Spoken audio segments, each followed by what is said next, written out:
हमारी जान पत्रिका, हमारी जान राजस्थान पत्रिका, हमारी जान पत्रिका, हमारी जान राजस्थान पत्रिका, हमारी जान हमारी जान पत्रिका, हमारी जान राजस्थान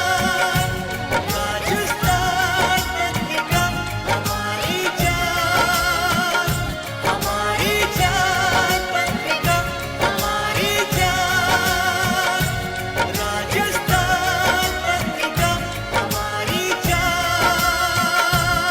राजस्थान पत्रिका, हमारी जान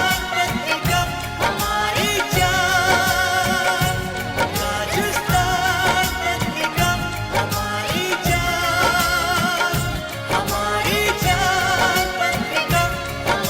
जान राजस्थान पत्रिका, हमारी जान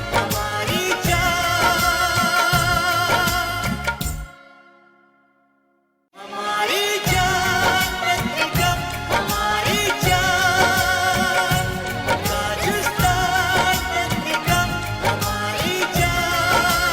राजस्थान पत्रिका, हमारी जान पत्रिका, हमारी जान राजस्थान पत्रिका, हमारी जान हमारी जान पत्रिका, हमारी जान राजस्थान पत्रिका, हमारी जान पत्रिका, हमारी जान राजस्थान पत्रिका, हमारी जान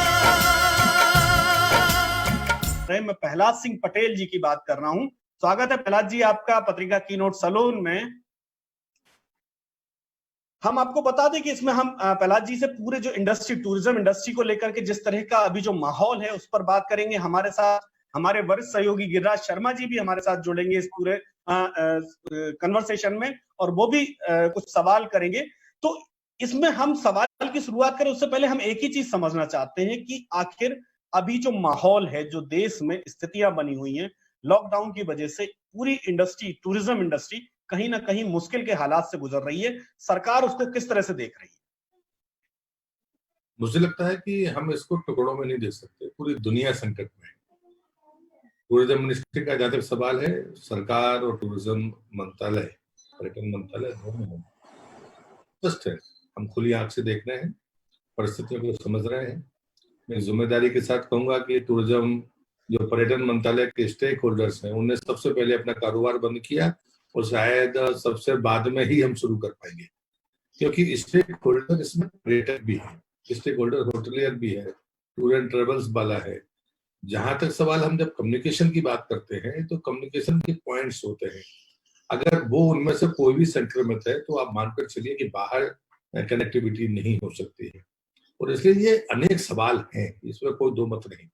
लेकिन मैं आश्वस्त हूं, मैं भविष्य के बारे में जो सकारात्मकता इन दिनों में आई है, एक तरफ महामारी का संकट है, उसकी चुनौतियां हैं, उसके प्रति सरकार की सजगता है, लेकिन कुछ बातें उसमें कुछ उभर कर आई हैं, जो नई बातें हैं, जो शायद हमको सबको देखनी पड़ेंगी। मैं तो उसको सकारात्मक तरीके से देखता हूँ। नंबर एक, कि भारत के प्रधानमंत्री का जो नेतृत्व है, उसके प्रति जनता का भरोसा और उनकी प्रतिष्ठा और उनके प्रति दुनिया में विश्वास का बढ़ना, जो एक समय लोग करते हैं कोशिश, ये बगैर कोशिश के इस ऑपरेशन के साथ में निकला हुआ परिणाम है। दूसरी बात मुझे लगती है कि जिस प्रकार से भारत की जनता ने अपने संयम की दम पर, लॉकडाउन की दम पर, आबादी के घनत्व की तुलना में कमतर से कमतर स्वास्थ्य सुविधाओं के बावजूद भी अंकुश बनाकर रखा, ये भारतीय जीवन शैली की सफलता है। उसका प्रति मान बढ़ना और उसके प्रति विश्वास बढ़ना, ये दूसरी सकारात्मकता मैं देखता हूँ। तीसरी बात आती है कि हम जब वेलनेस टूरिज्म की बात करते हैं, लोग आते थे, इसको इनकार नहीं कर सकता, भारत उसके लिए बहुत ही महत्वपूर्ण जगह है।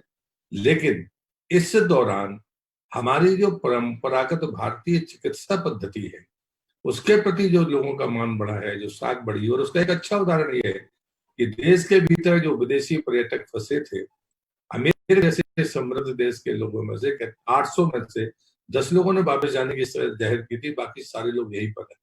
अगर हम अपन स्मरण करें तो वो इटालियन ग्रुप की आप बात सोचिए, उसमें से 18 में से 17 लोग ठीक हो गए। एक दुर्भाग्य से किसी अन्य बीमारी की चपेट में आने के कारण वो नहीं रहे, लेकिन उन्हें जाने की इच्छा प्रकट नहीं की।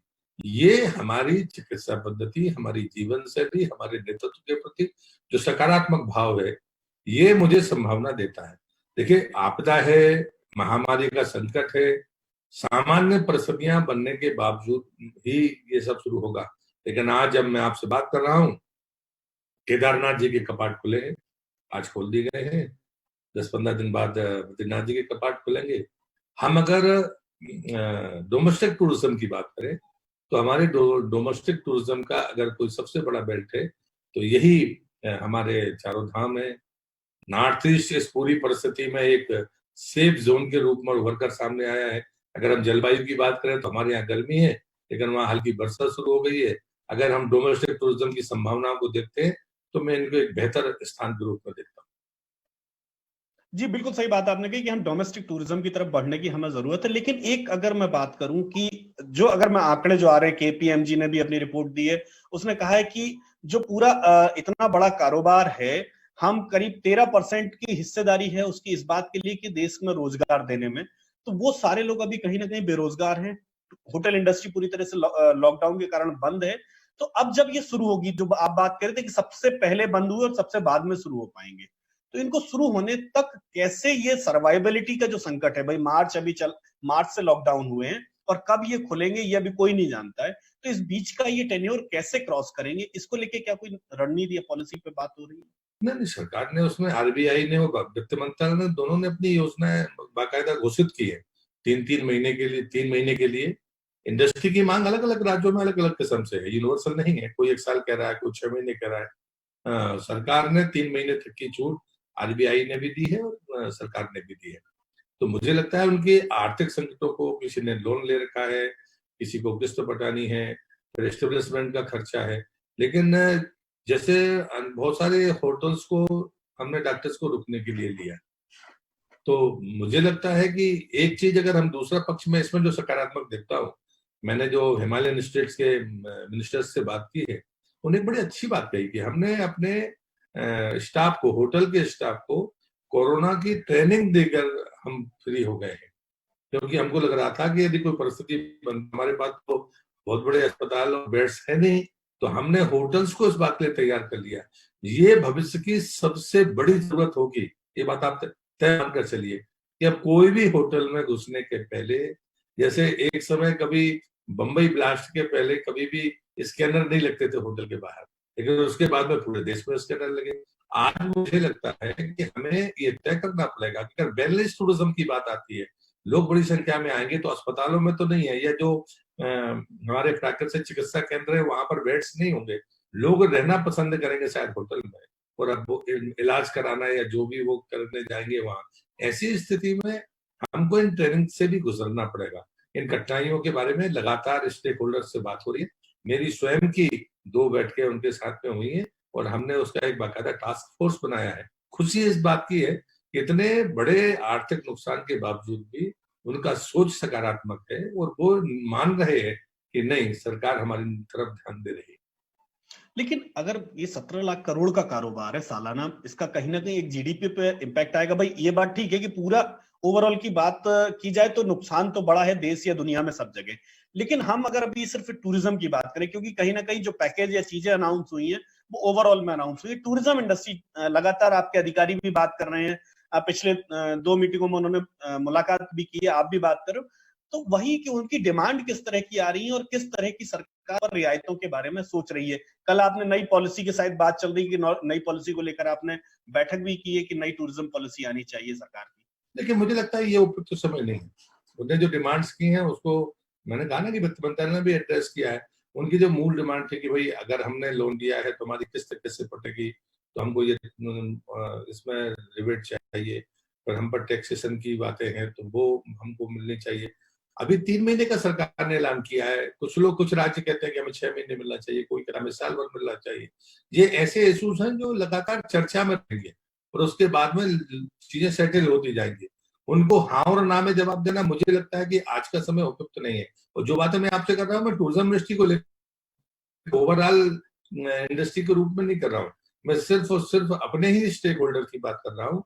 लेकिन मेरा स्टेक होल्डर मेरे साथ में है, लेकिन वो वाणिज्य मंत्रालय से भी उसके रिलेशन जरूरतें हैं, उसकी फाइनेंस मिनिस्ट्री से भी है, उसकी बाकी अन्य जगह पर भी है, तो उसकी मल्टीपल मिनिस्ट्री से प्रॉब्लम्स हैं। लेकिन हमारी तरफ से कम्युनिकेशन जो है वो प्रॉपर कम्युनिकेशन है और स्टेक होल्डर हमारे बीच में संवादहीनता नहीं है, ये सबसे बड़ी बात। संवादहीनता नहीं है, ये अच्छी चीज है कि कम से कम स्टेक होल्डर और सरकार के बीच में बराबर संवाद बना हुआ है।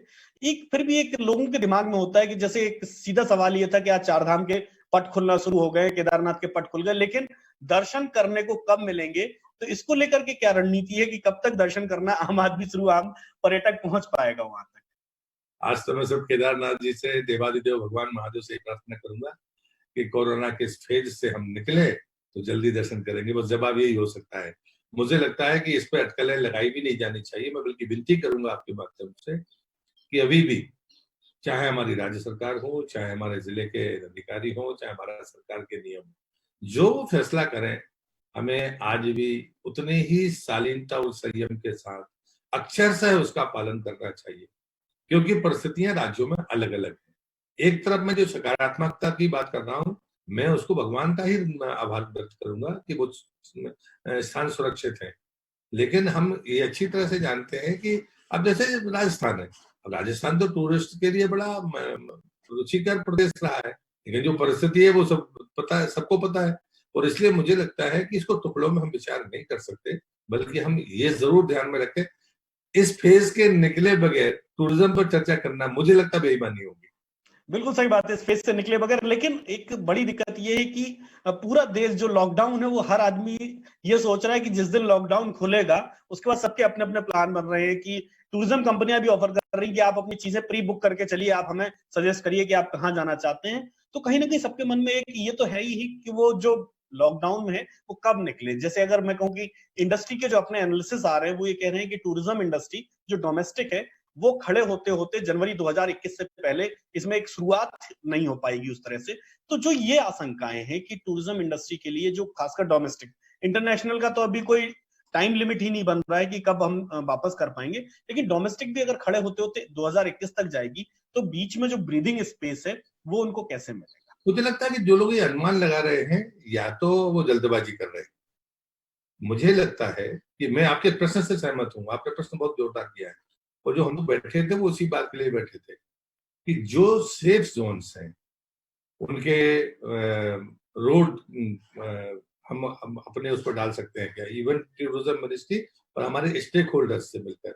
जो हमारी परसों की जो बैठक थी उसकी प्रारंभिक चर्चाएं यही थी, क्या हम, क्योंकि अब कोई कम्युनिटी ट्रांसपोर्ट तो यूज नहीं करेगा, आप मान के चलिए, तो उसमें सोशल डिस्टेंसिंग की गुंजाइश कम है। इसके बाद के विकल्पों पर क्या हम विचार कर सकते हैं? मैंने राज्य के पर्यटन मंत्री को पत्र भी लिखा है। तो मैं ये मान के चलता हूँ कि आपके पास में कोई गाड़ी है तो आप उसको सैनिटाइज करोगे, जहां जाओगे कर लोगे, और उसके बाद में आप इस बात के लिए आश्वस्त रहोगे कि नहीं, मैं जो चल रहा हूँ मैं सेफ चल रहा हूँ। अब आपको जहां जाके रुकना है, तो अगर आपके पास में रोड हो और आपके पास में नक्शे में ये हो कि ये सेफ जोन है, और वो कौन करेगा? अगर कोई टूरिस्ट कहेगा तो कोई मानेगा नहीं, और हो सकता है कि टूरिस्ट कहे और कोई राज्य सरकार आपको रोक दे। और इसलिए मुझे लगता है कि जब भी हम वाराणसी की तरफ जाएंगे, उसके 6 महीने तक पर्यटन मंत्रालय की इतनी तैयारी कर ले कि हम हर दिन उसको फ्लैश करते रहे कि नहीं, ये ओपन एरिया है, ये सेफ जोन है, ये डेस्टिनेशन है। काम आप ही करिए, हम बुकिंग नहीं करेंगे, हम संपर्क नंबर लेकर, मगर इतनी गारंटी दे वो दोनों साइड से रहे कि वहां पर भी वो फेक जानकारियां ना हो। फिर ये सबसे बड़ी चुनौती होगी कि एक जगह भीड़ इकट्ठी नहीं होनी चाहिए। ये सब, इस समय पैसा कमाना जरूरी नहीं है, इस समय जरूरी है कि हम एक जगह पर लोगों को इकट्ठा ना होने दें। तो इस पर सिस्टम पर 10 राय हो सकती है। मैं आपसे भी राय मांगूंगा कि मेरा विचार ऐसा है, बल्कि जो मुझे सुन रहे हैं मैं उनसे भी निवेदन करूंगा, यदि आपके मन में कोई मेरे से बेहतर भी सोच हो सकती है ना, और क्या कर सकते हैं। आज की तारीख में देश का वो व्यक्ति जो कल तक विदेश जाता था वो संख्या बहुत बड़ी है। वो अब देश के भीतर रहेगी, बाहर नहीं जाएगी, लेकिन वो घूमना चाहेगी, सुरक्षित घूमना चाहेगी। तो उनके मन में भी अगर कोई सुझाव हो कि सरकार को क्या और करना चाहिए, मैं अपनी तरफ से और मंत्रालय की तरफ से ये जरूर कर सकता हूँ कि इन आने वाले 1 महीने में हम यानी ना कोरोना से जैसे ही हम इस रिंग से बाहर आएंगे, उसके पहले हमारे पास में इतनी तैयारी होनी चाहिए कि देश का कोई भी व्यक्ति अगर हमसे जानकारी चाहे तो हम उसको कोई कहे हमें अरुणाचल में जाना है, तो मैं अरुणाचल के नक्शे में ग्रीन लाइनें डाल दूं कि ये सेफ जोन है, इनमें जो स्थान है, इन स्थानों के नंबर ये हैं, संपर्क के स्थान ये हैं, सरकार के ये हैं, और अगर कोई उसका स्टेक होल्डर प्राइवेट है तो उसके नंबर भी ये हैं। ये दोनों है, आपको दोनों से टैली करना तो आप टैली कर लीजिए और आप जाइए। और आप अगर हमारे उस पर जैसे कि ऐप है हमारा आरोग्य सेतु ऐप है, अगर ये आपके पास है तो आप वैसे भी आपकी जानकारी है कि आप कहाँ पर है। आप ऐसे किसी ऐप से के बारे में भी हम लोग सोचते हैं कि अगर कोई टूरिस्ट हमको रजिस्टर करता है तो हमें उसकी कम्युनिकेशन भी ध्यान भी रहेगा कि इसकी लोकेशन क्या है, और वो हमसे कोई मदद चाहे तो हम उसकी मदद कर पाए उस सब के बावजूद भी। तो मुझे लगता है कि राज्यों से भी हमने ये सहमति दी है कि हम क्या एक प्लेटफॉर्म पे काम कर सकते हैं। तो ये चीजें हैं जो चुनौती के रूप में हम लोगों को दिख रही हैं, लेकिन कुछ लोगों के पास में और भी अच्छे आइडियाज होंगे, तो मैं चाहूंगा आपके माध्यम से कि वो हमें दें, हम उसको जरूर इम्प्लीमेंट करें। बिल्कुल सही बात है कि भाई सजेशंस जितने ज्यादा आएंगे वो ज्यादा एक्सप्लोर होंगे और नई चीजें निकल करके आएंगी।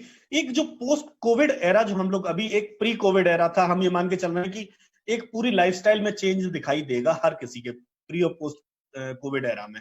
तो पोस्ट कोविड एरा में टूरिज्म में क्या बदलाव दिखाई देंगे, किस तरह की चीजें, जैसे आपने कहा ना कि जब हॉस्पिटलिटी जितने भी है, चाहे वो होटल्स हो या दूसरे जो भी रिजॉर्ट्स हैं, वो कहीं ना कहीं अब सेफ्टी मेजर्स पे ज्यादा काम करेंगे। वो हो सकता है कि आपको थर्मल स्कैनिंग भी करें, बाकी चीजें भी करें। तो इस तरह के और क्या चेंजेस देख रहा है टूरिज्म की आने वाले वक्त में, अब जब हम रीस्टार्ट करेंगे फिर से तो ये चीजें हम नई सिरे से शुरू करेंगे? हमने स्लोगन तो वही दिया है जो माननीय प्रधानमंत्री जी ने दिया था लाल किले से, आओ देखें अपना देश। उसी प्लेटफॉर्म का हमने बल्कि सोशल मीडिया पर माई गॉव पर भी हमने कहा है कि हम एक बार न्यू जनरेशन के बारे में भेजें कि आपको इसका मोनो कोई ऐसा अट्रैक्शन वो बताइए, जैसे इनक्रेडिबल इंडिया है, ऐसे आओ देखें अपना देश। इस प्लेटफॉर्म को फिर हम इसी को इंफॉर्मेशन का सेंटर इसी के नीचे बनाना चाहेंगे, दोनों तरफ का कम्युनिकेशन इसमें हो। और जो बात आप कह रहे हैं उस पर हम लोगों का फोकस यही है कि यदि कोई होटल है तो राज्य सरकारों को मैंने जो पत्र लिखा है उसमें इस बात का उल्लेख मैंने किया है। मैंने कहा है कि क्या आपकी तरफ से कोई बनेगी आईसीएमआर की गाइडलाइंस को पालन करते हुए कोई होटल है जिसमें 15 कमरे हैं, 15 में से 5 वो कहे कि साहब नहीं हमारे पास में ऐसे 5 कमरे हैं, यदि कोई मरीज भी आए तो हम उसको सेपरेट रखने का हमारा प्रबंध है, उसका भोजन सप्लाई करने वाले अलग होंगे, लिफ्ट है तो एक सेपरेट लिफ्ट होगी। जैसे हम लोगों ने जो हमारे आईटीटीसी का होटल है अशोका, तो सम्राट में डॉक्टर्स तो रहे हैं, अशोका में हम लोगों ने बाकायदा 2000 पैकेज पर डे लगातार अभी हम दे ही रहे जो डॉक्टर्स को जा रहे हैं। लेकिन हमने एक फ्लोर को पूरा, एक लिफ्ट और एक फ्लोर कि हमने उसको सेपरेट करने की कोशिश की है कि हमारा अगर भोजन सप्लाई करने वाला कोई बेटर होगा तो वो भी क्या पूरे यूनिफॉर्म में या पीपी किट की स्टाइल में जाए, सिर्फ उसी फ्लोर पर वो करे। तो ये जो इसके लिए सर्टिफिकेशन का भी की जरूरत पड़ेगी। अब राज्य और केंद्र से मिलकर हमें कोई फॉर्मेट अभी बना लेना चाहिए, एंड टाइम पर हम ना बैठे रहे, नहीं तो यात्री सफर होगा। तो इस लेवल पर हमारा काम शुरू हो गया।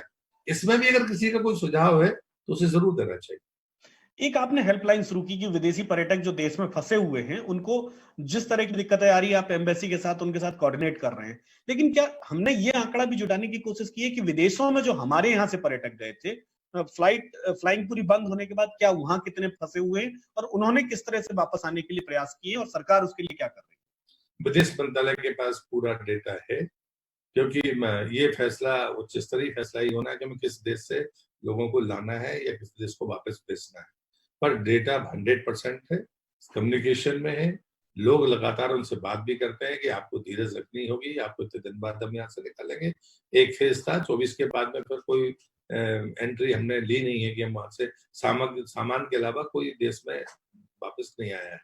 और इसलिए मुझे लगता है, लेकिन सबकी जानकारी है, विदेश मंत्रालय से कम्युनिकेशन बिल्कुल प्रॉपर है। देश में जो विदेशी पर्यटक थे अब उनकी वापसी शुरू हुई है, एक एक करके वो वापस जा रहे हैं और उसका एक सिस्टम सरकार ने बनाया है, उसके विस्तार में तो मैं नहीं जाऊंगा, लेकिन कम्युनिकेशन पूरा है कि कौन कहाँ पर है उसको कब लाना ये फैसला सरकार करेगी। जी जी, मतलब हमारे जब जो लोग हैं उनको लाने की पूरी तैयारी है, लेकिन आगे पीछे कभी हम प्लान करेंगे जब उनको लेकर के आएंगे। एक कहीं ना कहीं इस बीच में ये सवाल जरूर खड़ा होता है कि जो टूरिस्ट वीजा पर गए हुए लोग हैं उनको लेकर भी कई तरह के सवाल आ रहे हैं, इसमें भी सवाल आ रहे हैं कि उनके एक्सपायर हो रहे हैं या उस तरह की चीजें हो रही हैं, तो सरकार उनके लिए क्या उनके वीजा एक्सटेंड कर रही है या उन्हें फ्रेश एप्लीकेशन करना है या किस प्रोसेस के तहत गुजरना है? होम मिनिस्ट्री की गाइडलाइंस आ गई है, शायद आपकी जानकारी में भी होगा। इन देश के भीतर जितने भी लोग वीजा पर थे उन तमाम लोगों को वीजा को ऑलरेडी 3 महीने के लिए बढ़ा दिया गया। जी, एक और सवाल, ये जो ये गिरीश खन्ना जी हैं, ये पूछ रहे हैं कि आपने जब मिनिस्ट्री संभाली थी तो आपने कहा था कि हम देशों के साथ वीजा की जो प्रोसेस है उसको थोड़ा सा हम सरल बनाएंगे, चाहे हमारे देश में आने वाले लोग हों या हमारे देश से जाने वाले लोग हों, टूरिज्म के लिए ये जरूरी है। तब ये पोस्ट कोविड में ये अगर मैं इंटरनेशनली बिजनेस के हिसाब से देखें तो अब बड़ा चैलेंज होगा इसको सरल करना। देखिए 171 देशों को हमने ई वीजा की सुविधा दी है, और अभी जब मैं आंकड़े देख रहा था तो अभी भी ई वीजा में इस दौर में भी हमारा जो ग्रोथ था वो 66.8% था, क्योंकि स्वाभाविक है जो देश में बाहर से आए होंगे उस कारण से। तो इस हालत में भी मतलब ये बड़ी आश्चर्यजनक आंकड़ा है कि ई वीजा की ग्रोथ 6.8% एबव है, बाकी तो पीछे गई है, लेकिन ई वीजा की है।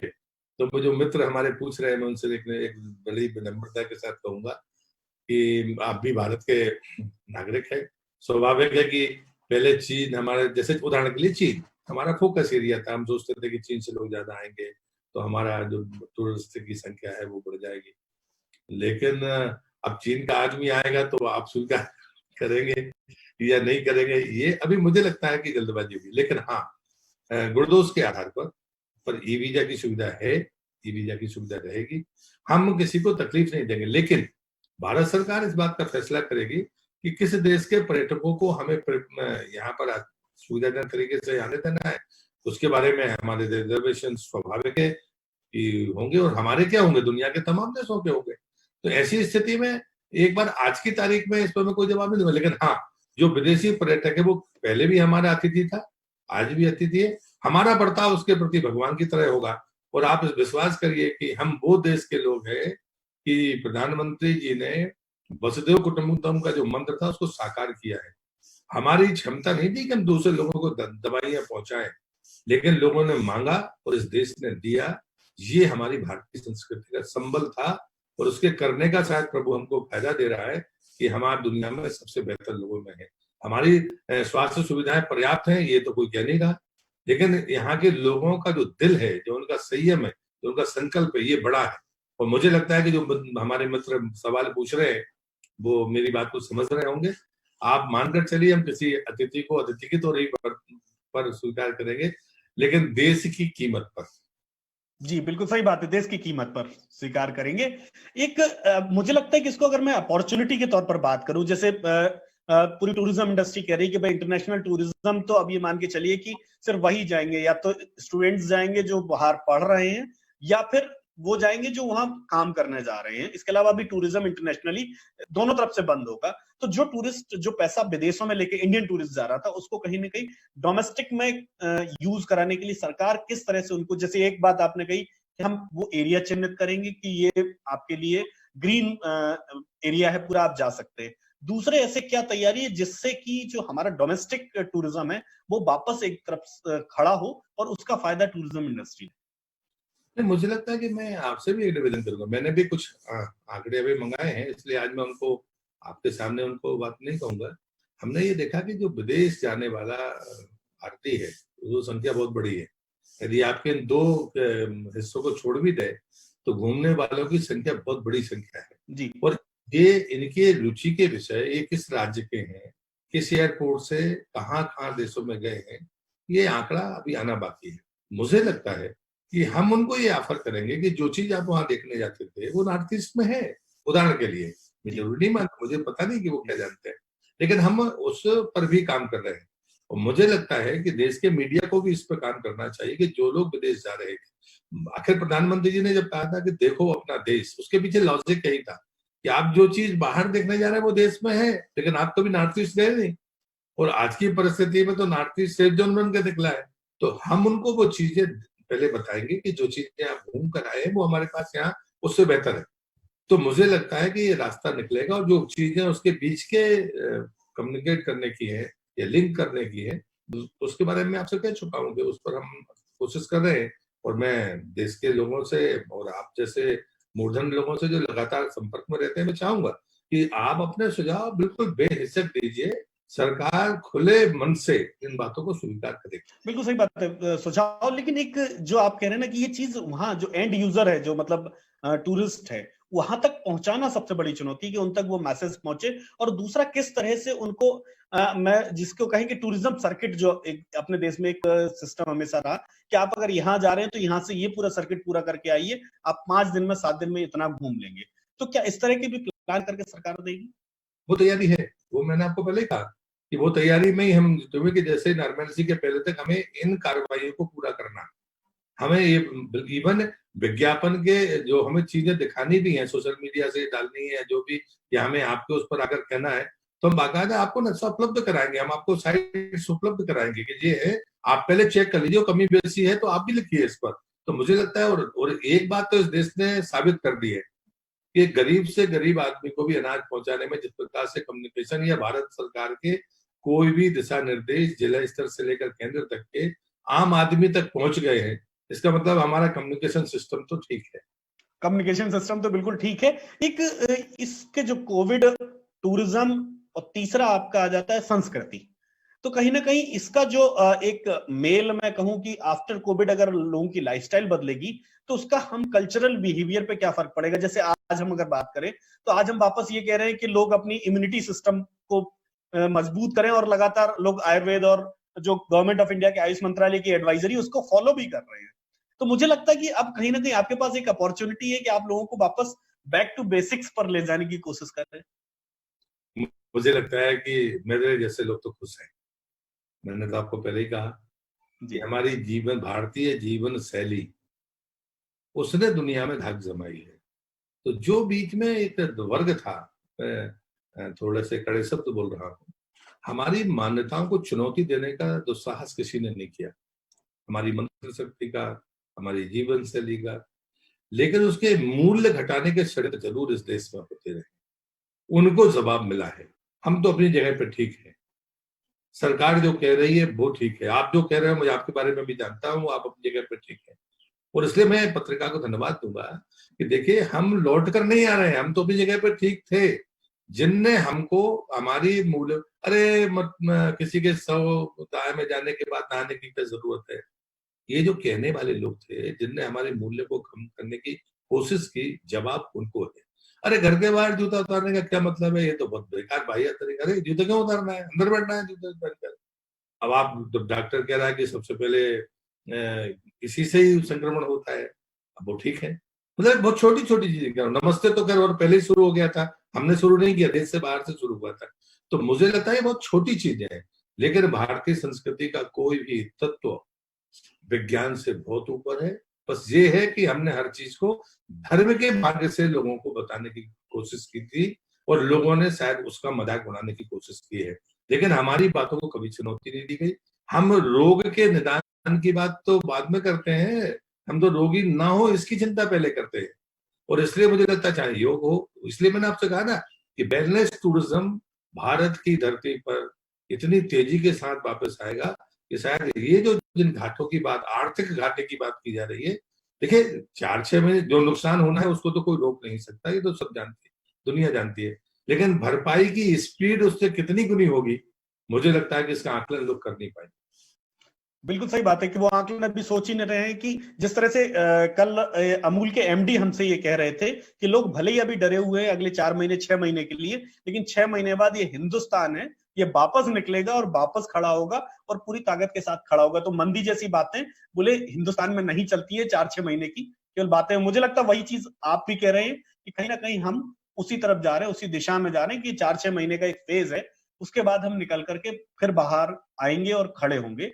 तो उसमें वही चीज है कि हमने जैसे कहा कि वेलनेस टूरिज्म है एक हमारा जो कल्चर है, चाहे हम केरला के पंचकर्म की बात करें या हम आयुर्वेदा की बात करें, उसके साथ साथ ऐसे कौन से एडवांस प्रोजेक्ट्स जो हैं जो कहीं ना कहीं अब इंडिया देखो में दिखाई देंगे। जैसे अभी तक इंडिया देखो में हम मोन्यूमेंट दिखा देते थे कि मध्य प्रदेश का दिल देखो आप, ये देखो वो देखो।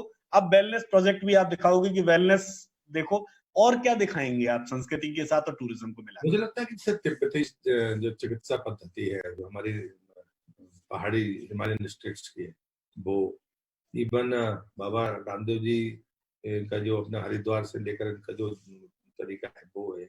नॉर्थ ईस्ट में जाइए तो उनकी अपनी चिकित्सा पद्धतियां हैं जिसकी लोगों को जानकारियां नहीं है। तो मुझे लगता है कि ये सब अब सर्किट का स्वरूप बदल जाएगा, वो व्यक्ति नहीं होंगे। अब वो भारतीय जीवन पद्धति की या जीवन शैली की या चिकित्सा पद्धति की या वेशभूषा की या भोजन की, मुझे लगता है कि जहां तक हमने सुविधाएं बढ़ाई थी, ये हम प्रकृति के शिकार थे। प्रधानमंत्री जी ने जो अभी बात कही है कि ये तो प्रकृति थी, कि हम मूल प्रकृति हमारी ये है कि हम अब कम सुविधाओं के साथ जीने के आदी हैं, और ये भारत ने साबित कर दिया। अब उस किसी को दुनिया को कोई भ्रम नहीं रहेगा, हमको भी नहीं रहेगा, हमारे बच्चों को भी शायद जल्दी समझ में आया, शायद नहीं तो समझ नहीं पाते। वो समझ गए कि नहीं, जीवन इसी को कहते हैं, परिवार इसी को कहते हैं। विकृतियां कुछ हम में सब में आई थी, हमने कुछ ज्यादा आडंबर हो रखे थे, हमने ज्यादा सुविधाओं के चक्कर में हम पड़ गए थे, तो वो विकृति से हम मुक्त होंगे। संस्कृति हमें साबित कर दी कि हमारे पास दो रोटी है, कोई भूखा खड़ा है तो एक मुझे उसे देनी है, एक मुझे खानी है, जरूरत पड़नी है दोनों देनी है, मेरे पास तो कल खाने के लिए है। तो ये भी हमने साबित कर दिया। तो मुझे लगता है इन चीजों की भी चर्चा हमको भविष्य, अब लोग देखने के लिए आएंगे। जो हमारा मजाक उड़ाते थे कि हम गरीब लोग हैं, हम तो बड़े राहल लोग हैं, हमारे यहाँ अत्याचारी होता है, हमारे यहाँ तो गड़बड़ी होता है, ये मैंने जब मंत्रालय संभाला था तब मैंने कहा था कि परसेप्शन हमारी गलती से खराब हुआ हो तो हम अपराधी हैं, लेकिन सब जगह ऐसा नहीं हुआ। कई जगह परसेप्शन योजना के साथ बिगाड़ा गया, भारत की छवि को बिगाड़ने की जो गलती की गई है, जो बात मैंने आपको पहले कही है, मुझे लगता है हम इससे भी बाहर आएंगे, ये मेरा भरोसा है। बिल्कुल सही बात है कि हम परसेप्शन को वापस बिल्ड कर रहे हैं कि हम स्ट्रांग हैं और हम पूरी दुनिया में इस समय कोविड के खिलाफ मजबूती से खड़े हुए हैं।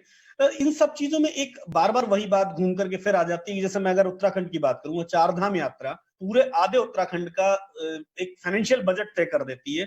वहां रहने वाले लोगों को अगले 1 साल का इंतजाम। मैं जब पिछली बार गया वहां इकोनॉमी को समझा, तो वहां ये कि जैसे ही ऋषिकेश से ऊपर चलो तो उनकी जो पूरी दुनिया है वो सिर्फ चार धाम यात्रा पर है कि ये 4 महीने 5 महीने वो कमाते हैं और साल भर बैठ करके खाते हैं।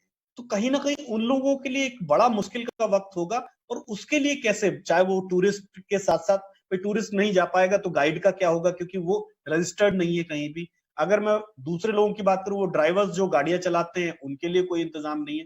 तो ऐसे लोग जो कहीं ना कहीं इस इंडस्ट्री से इफेक्टेड होंगे, उनके लिए क्या? देखिए, दो पक्ष है उसके, मैं आपकी इस बात से सहमत हूँ, लेकिन मैं इस बात को भी इंगित करना चाहता हूँ कि हमारे गाइड रजिस्टर्ड नहीं होते, हमारे गाइड पढ़ते नहीं है। हमने तो इसी कोरोना के घटना के पहले ही ऑनलाइन गाइड की सुविधा के लिए एक ऑनलाइन कोर्स शुरू किया हुआ है 11वीं पास बच्चों के लिए, कि आप घर बैठे 3 महीने में करिए, और उसके बाद में अगर आप अपग्रेडेशन चाहते हैं तो मुफ्त में हम आपको ट्रेनिंग कराएंगे हमारे इंस्टीट्यूट में। लेकिन आप रजिस्टर्ड गाइड बनिए, ये मन मर्जी की बातें मत करिए, ताकि आपसे कोई बात करे तो वो तथ्यात्मक बातें सामने जानी चाहिए। लेकिन गाइड रजिस्टर्ड नहीं है, ये आप भी जानते हैं। दूसरा, ड्राइवर्स के साथ भी ऐसे हमने कहा था ड्राइवर्स को ट्रेनिंग लेनी चाहिए, ड्राइवर्स का रजिस्ट्रेशन होना चाहिए। मोनो ले लेते हैं और उसके बाद कब डेट खत्म हो गई उसका पता ही नहीं चलता है।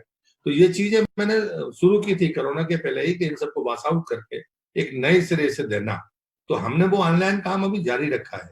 लेकिन जहां तक सवाल चारधाम यात्रा का है, मुझे लगता है प्रभु कृपा करेंगे, अभी पट खुले हैं आज केदारनाथ के, 15 दिन बाद बद्रीनाथ जी के पट खुलेंगे, और तब तक महीने भर में अगर हम इस आपदा से बाहर आते हैं तो चारधाम के लोग तो मुझे लगता है कि उन पर तो कृपा हो सकती है। दर्शन कर ही लेंगे, जाते जाते पट बंद होने से पहले दर्शन कर लेंगे।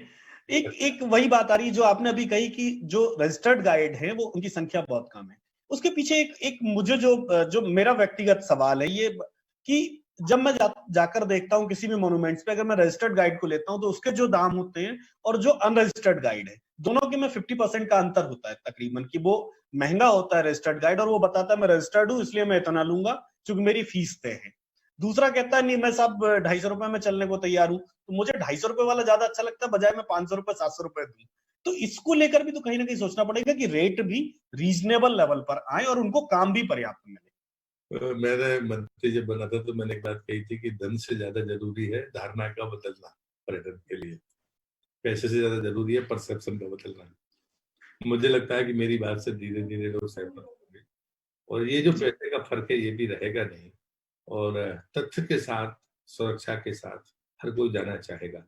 हमारी कोशिश भी है कि हम उस एरिया को एक पारदर्शी ढंग से वो करें, लेकिन ये भी सच है कि यदि कोई रजिस्टर्ड है वो कोई गलती करेगा तो फिर उसको सजा देना आसान होता है। तो ये चीजें भी हमको समझनी पड़ेगी। पर मैं आपकी इन बातों से को नकार नहीं रहा हूँ, कोई ऐसी विसंगतियां जहां पर होंगी तो उसको ठीक करने के बारे में सोच रहे हैं।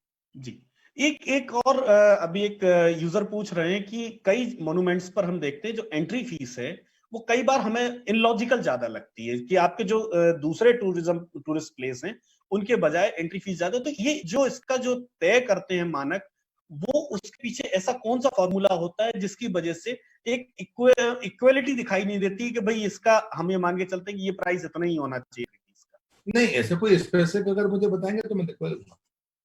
अब वो ताजमहल की बात कर रहे हैं या लाल किले की बात कर रहे हैं मुझे पता नहीं। अगर वो स्पेसिफिक उनको लगता है कि जो इनजस्टिस है तो उनको, मेरे ट्विटर हैंडल पर मैं खुद आपत्तियों को लेता हूँ और उसका निराकरण करता हूँ। जब मैंने शुरू में आया तो लोगों ने कहा साहब बड़ा मुश्किल हो जाएगा, आप ऐसा ओपन क्यों कर रहे हैं? पर साहब मुझे तो साल भर में कोई दिक्कत नहीं हुई। अगर किसी ने कोई आलोचना की तो जो मुझे जानकारी आई, गलती दिखी तो स्वीकार किया मैंने ट्विटर पर ही, ना आपकी बात से सहमत हूँ, मैं इसको ठीक करूंगा। अगर वो मित्र है तो उनसे कहिएगा कि वो मुझे भेजें किस बारे में उनकी आपत्ति है, मैं दिखवा लूंगा और उनको जवाब भी दूंगा कि क्या किस कारण से क्या हुआ। जी जी, एक अगर मैं ये कहूं कि अभी जो माहौल है उसमें कहीं ना कहीं संस्कृति मंत्रालय के तौर पर आपकी जिम्मेदारी महत्वपूर्ण हो जाती है, लोगों में भरोसा बनाने की, लोग इस भरोसे के साथ आगे बढ़ें और एक जो बेसिक्स हैं जो चीजें उनके साथ हम कनेक्ट बने रहें, तो उसको लेकर के डिपार्टमेंट किस तरह आगे बढ़ रहा है? इस पूरे लॉकडाउन में हम संस्कृति मंत्रालय की अपनी उपलब्धता को साबित करने में सफल हुए हैं। उदाहरण के लिए चाहे वो सबसे बड़ा जो हिट कार्यक्रम था, हालांकि वो प्रधानमंत्री कार्यालय की रचना थी, संगीत सेतु, जिसने घर बैठे लोगों को और अच्छे बड़े बड़े मूर्धन कलाकारों ने उस पर हिस्सेदारी की। मैंने एक छोटा विरासत सेतु का शुरुआत की, गमछे से शुरू की कि किस राज्य में कौन सा अंग वस्त्र चलता है, वो ऐसा चला कि लोगों ने दिखाना शुरू किया। फिर हमारे जितने भी म्यूजियम्स हैं उनके पास में जो चीजें उपलब्ध थी उनने वेबिनार्स किए, यानी एक पर्यटन मंत्रालय ने 7 या 8 वेबिनार्स किए, संस्कृति मंत्रालय ने किए, संगीत अकादमी और एएसआई ने मिलकर अभी दूरदर्शन पर किया, और हमारे जितने म्यूजियम्स हैं वो चाहे हमारी अकेडमीज हो, सबने काम किया, क्योंकि हमारे पास तो पुराने मठ रखा हुआ भी बहुत है और नई जगह पर भी बहुत है। कला क्षेत्र फाउंडेशन चेन्नई तो झाड़ के नीचे क्लास लगती है, उनकी तो बिल्कुल सारी प्राकृतिक व्यवस्था है, उनने अपना नृत्य डाला। आज ही विश्व नृत्य दिवस है। आज मैंने सारे राज्यों के अपने ट्विटर पर अलग अलग वो डाले हैं। मैंने सबसे पहले सोनल मान सिंह जी का डाला है और उसके बाद में हर राज्य के नृत्य को मैंने आज ट्वीट किया है कि ये हमारे विश्व नृत्य दिवस पर मेरे राज्य मध्य प्रदेश की ये है, महाराष्ट्र का ये है, केरल का ये है, आसाम का ये है, तो ये डाले हैं। तो हमारे पास तो इतना खजाना है कि मुझे लगता है कि घर बैठे लोग अगर हमारी साइट्स पर जाएं तो 1 महीना कम पड़ जाएगा उनको एक साइट पूरा देखने के लिए। बिल्कुल सही बात है। एक अगर मैं आपके स्टेट में चलूं, आपके स्टेट की बात करूं, मध्य प्रदेश की, वहां पर पिछली जो सरकार थी, अब आपकी सरकार है, वहां पर पिछली सरकार ने राम पथगमन की बात की वहां पर। उसके बाद छत्तीसगढ़ सरकार ने भी कहा कि हम उसको आगे बढ़ा करके ले जाएंगे और जहां जहां से राम गए हैं उसको पूरा एक रास्ता हम बनाएंगे।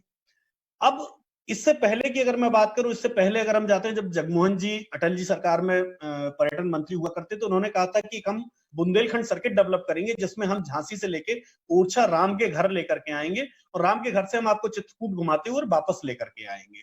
तो ये जो अगर मैं सर्किट की बात करूं तो इस तरह के सर्किट को लेकर के सरकार गंभीर है या फिर ये केवल सर्किट बातों में आए और राजनीतिक कारणों से रिजेक्ट होते चले गए? आपको ये बात नहीं कहनी चाहिए। पिछले 5 वर्षों में जगमोहन जी की कल्पना से लेकर पिछले 5 वर्ष जो मोदी जी की सरकार के 5 वर्ष रहे हैं, दुनिया में हम 65वें स्थान पर थे।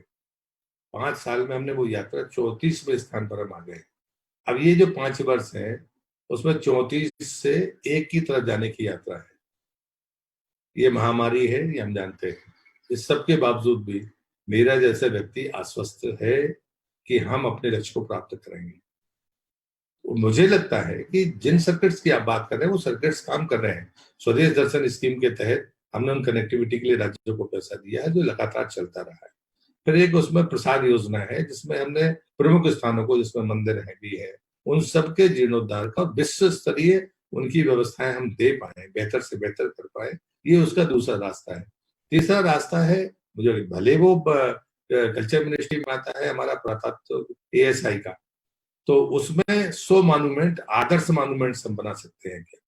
फिर बाद में आया कि 19 जो आइकनिक साइट से जो प्रधानमंत्री ने घोषणा की थी उनको हम विश्व स्तरीय पहुंचा सकते हैं क्या। क्योंकि जो चीजें हमारे पास में है, हम अगर यूनेस्को की बात करें तो हम उनके पैरामीटर्स को पूरा करने वाले अब दुनिया में अकेले बचे हैं जिनके पास में चीजें बची हैं। और इसलिए हमारे पास अगर हमसे कोई 50 है तो 50 हम एक दिन में दे सकते हैं, लेकिन अब वहां नियम बन गया कि 2 साल में वो एक ही को ही एडजस्ट करेंगे। जयपुर को भी मिला है, अभी पिछले साल ही जयपुर शहर को मिला है। तो जब वो हमारे पास में सेक्रेटरी जनरल आई थी तो मैंने कहा आप हमारी सप्त नगरियों एक यूनिट मानिए, जो हमारी पुरानी सप्त नगरियां हैं उनको एक यूनिट मानिए, आप अलग अलग करके हमको बहला क्यों रहे, क्योंकि ये तो इतनी पुरानी है, उनकी कोई भी चीज ऐसी नहीं है जो उस आपके नाम को फुलफिल ना करती हो, तो आप ये एक यूनिट मानिए, उन्होंने मना नहीं किया। तो मुझे लगता है कि हमने चीजों को कैसे रखना चाहिए ये भी एक सबसे बड़ी जरूरत होती है। इसलिए हमारे पास इतनी चीजें हैं भारत में, हमारी सांस्कृतिक धरोहरों की बेशकीमती हमारे पास में खजाना है।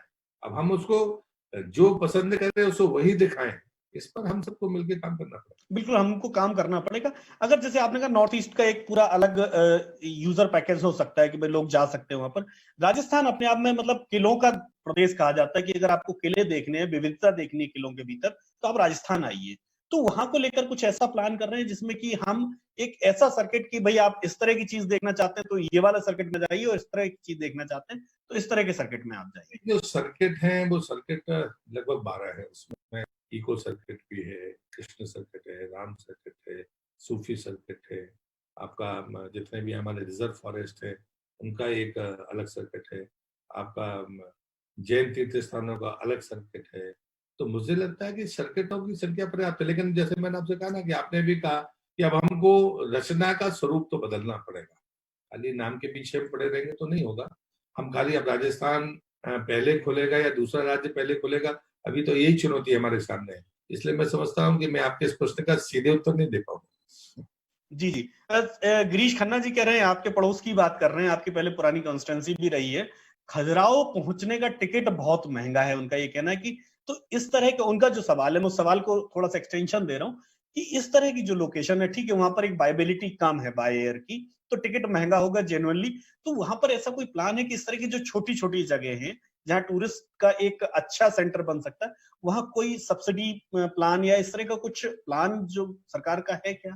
एविएशन कंपनी तैयार हुई थी, अब ये दुर्भाग्य था, मैं समझता हूँ कि वो नहीं हो पाया, क्योंकि हमारा मत था कि सीधे कोई हवाई जहाज दिल्ली या मुंबई से खजुराहो पहुंचे, ये हमारी प्राथमिकता थी। और मुझे लगता है कि उस प्राथमिकता के कारण वो लोग तैयार भी हुए थे। मुझे लगता है खन्ना जी को आश्वस्त करिए कि आप खजुराहो के अच्छे दिन देखने वाले हैं। जी, मैं मध्य प्रदेश से ही उस बात को मैं थोड़ी देर में बस खत्म ही करने वाला हूं, मैं समझ रहा हूँ समय का एक अभाव है, लगातार सवाल इतने ज्यादा आ रहे हैं, मैं उनमें से कुछ ही ले पा रहा हूँ। एक आखिरी सवाल, चलिए मैं आखिरी सवाल लेकर के चलता हूँ कि 2 हिस्सों में सवाल है। एक तो ये कि जो मोन्यूमेंट्स लाइक दैट, जैसे हमारे अगर मैं बात करूं मध्य प्रदेश में भीमबेटका है, जंगल के भीतर है, यूनेस्को लेवल की साइट है, लेकिन वहां लोग पहुंच नहीं पाते हैं क्योंकि उसकी इतनी अवेयरनेस नहीं है, या वहां तक जाने का जो कनेक्टिंग रास्ता है उतना अच्छा नहीं है क्योंकि वो स्टेट के अपने पास है। तो इस तरह के मॉन्यूमेंट साइट्स को क्या टेक ओवर करेगा सेंट्रल? दूसरा, आप जाते जाते क्या संदेश देना चाहेंगे इस पूरी फर्टिलिटी को, जो आपकी इंडस्ट्री है, जो आपके अलाइड जुड़े हुए टूरिज्म से, तो वो कैसे अपना भरोसा मेंटेन रखें? मैं उनसे कहूंगा कि भारत एक सुरक्षित डेस्टिनेशन के तौर पर दुनिया के नक्शे में उभरेगा। उसके पीछे हमारे देश का एक विश्वसनीय और ऊर्जावान नेतृत्व है। आप जिस संस्कृति में पले बढ़े हैं, जिसको भले आपने कुछ समय के लिए दूर छोड़ दिया हो, उसकी मान्यता देश में भी स्वीकार हुई है और दुनिया में भी स्वीकार हुई है, आपने भी स्वीकार कर ली है। ये पूंजी थी और पूंजी है और ये आपको वापस करेगी। तीसरी बात है कि जो भी आपकी चिकित्सा पद्धति है दुनिया रोगों से लड़ने का काम करेगी। आप लोग पास में फटकने नहीं देते हैं, ये विधा आपके पास में है, लोग उसको लेने के लिए आपके पास आएंगे। और इसलिए देखो अपना देश, जो प्रधानमंत्री का आह्वान था वो आज भी सार्थक है। उन्होंने तो लाल किले की प्राचीर से कहा था, तब तो कोई कोरोना की बात नहीं थी। मुझे लगता है वो दूरदर्शी जो स्लोगन है उसके लिए लोग अपनी मानसिक रूप से तैयारी करें, लेकिन कब, जब कोरोना से हम मुक्त हो जाए तब। और उसके बावजूद भी फिजिकल डिस्टेंसिंग की चिंता करें, जहां पर भी हम रुकें हम वो तमाम तहकीकात करें जो हमें करनी चाहिए स्वस्थ व्यक्ति होने के नाते, और उनसे विनम्रता पूर्वक हम वो मांगे कि साहब हमको इस बात की आप गारंटी दीजिए, सुरक्षित चलें, सुरक्षित रहें, जहां जाएं उनको सुरक्षा के संदेश दें और इस भारत को घूमें। भारत में वो सब कुछ है जो दुनिया में आप देख सकते हैं उस देश के भीतर है, जलवायु से लेकर जीवन तक। और इसलिए मुझे लगता है मैं उनसे यही विनती करूंगा, आइए भारत में घूमिए, ये अवसर दिया है। और जब आप भारत घूम लेंगे तो बाहर जाएंगे तो आप भारत की बात करेंगे तो आप हमारे एम्बेसडर की तरह काम करेंगे। बिल्कुल सही बात है कि भारत को देखो, आकर के भारत की विविधताओं को देखो, भारत के जो कल्चर्स हैं उनको देखें, और कहीं ना कहीं हम बैक टू बेसिक्स, जो बार बार बात आई है कि हम अपनी जड़ों की तरफ, रूट्स की तरफ वापस जाएं, हम अपनी संस्कृति को समझें, हम उन चीजों को समझें कि हम कहां से चल करके आए हैं। और कहीं ना कहीं अब जो हिंदुस्तान का टूरिज्म होगा वो अपने बेसिक, अपने रूट्स की तरफ जाते हुए लोगों को दिखाएगा, नई पीढ़ी को, कि हम कहां से निकल करके आए हैं। हमारे साथ जुड़े केंद्रीय मंत्री प्रहलाद सिंह पटेल जी का बहुत बहुत धन्यवाद, आपने हमें समय दिया। हम फिर मिलेंगे। नमस्कार, आपका बहुत बहुत धन्यवाद। मैं पत्रिका कीनोट सलोन में सभी दर्शकों का स्वागत करता हूं, धन्यवाद करता हूं कि आप आए, आपने बात की, सवाल पूछे, और मैं आपसे उम्मीद करता हूं कि अगर आप इसमें और भी जो चीजें जानना चाहते हैं तो आप इस वीडियो को रिवाइंड करिए और जानिए कि आखिर संस्कृति और पर्यटन मंत्री ने किस तरह से इंडस्ट्री को लेकर के बात की है और किस तरह से इंडस्ट्री को और मजबूत बनाने की बात कही है। नमस्कार, धन्यवाद।